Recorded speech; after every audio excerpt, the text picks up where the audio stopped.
नमस्ते दोस्तों, आपको गुरु पूर्णिमा की बहुत बहुत शुभकामनाएं। गुरु हमें सिर्फ ज्ञान नहीं देते हैं, बल्कि वो हमें दिशा बताते हैं, राय बताते हैं और हमारे भीतर की शक्ति वो जागृत करते हैं, उसका एहसास हमें दिलाते हैं। मैं आपको आज स्वामी विवेकानंद और उनके गुरु रामकृष्ण परमहंस इनके बारे में बताऊंगा। स्वामी विवेकानंद, जिनका नाम नरेंद्र था, वो बचपन से ही बहुत ही कुशाग्र थे, बहुत ही बुद्धिमान थे और उन्हें अध्यात्म में बहुत रुचि थी। वो हमेशा सच खोजते रहते थे और इसी क्रम में वो अलग अलग ज्ञानी पंडित, विद्वान, ऋषि, मुनि इनको मिलते थे और उनके साथ चर्चा करते थे, उन्हें सवाल पूछते थे।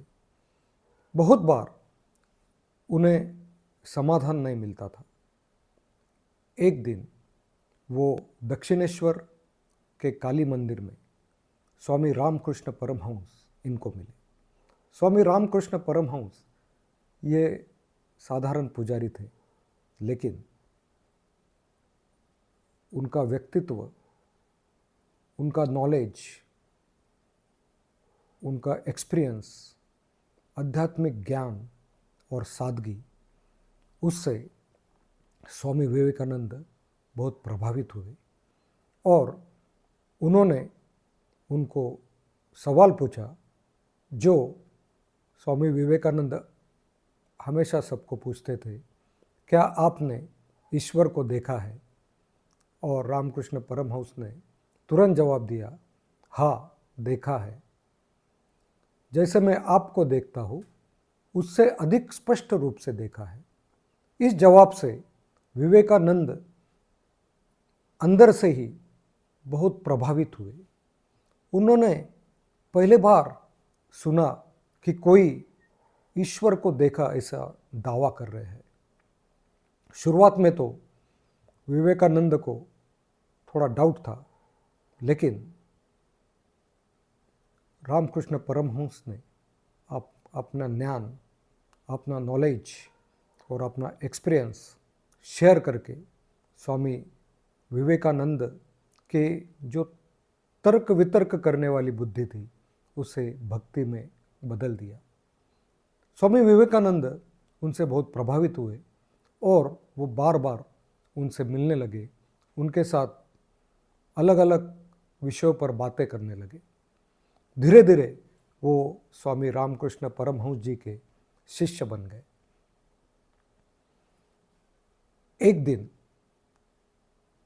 स्वामी विवेकानंद ने हिमालय में जाके तपस्या करने में उत्सुकता बताई।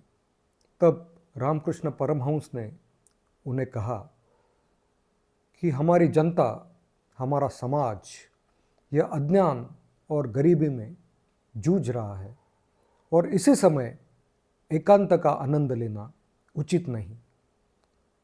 उनके इस वाक्य से स्वामी विवेकानंद जनसेवा में लग गए और उन्होंने रामकृष्ण मठ की स्थापना की और उन्होंने बहुत बड़ा कार्य किया।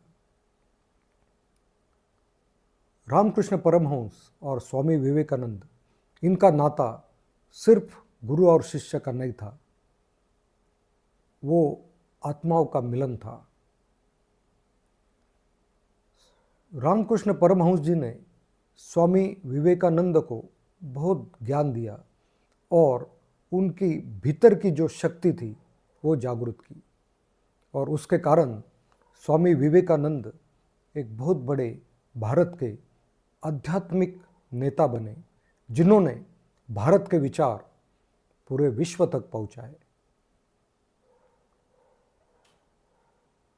तो दोस्तों, मैं आपको वही कहना चाहता हूँ कि हर एक इंसान को गुरु की ज़रूरत होती है, क्योंकि गुरु हमें सिर्फ ज्ञान नहीं देता, बल्कि वो हमें दिशा बताता है राय देता है और हमारे भीतर की शक्ति को जागृत करता है। तो इसलिए हर एक इंसान को गुरु की बहुत आवश्यकता होती है। आज गुरु पूर्णिमा है।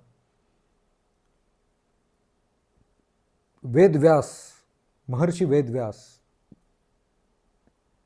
से गुरु पूर्णिमा जानी जाती है, क्योंकि महर्षि वेद व्यास ये बहुत बड़े ज्ञानी हैं। उन्होंने 4 वेदों का संकलन किया, महाभारत और कई पुराण उन्होंने लिखे। बहुत ही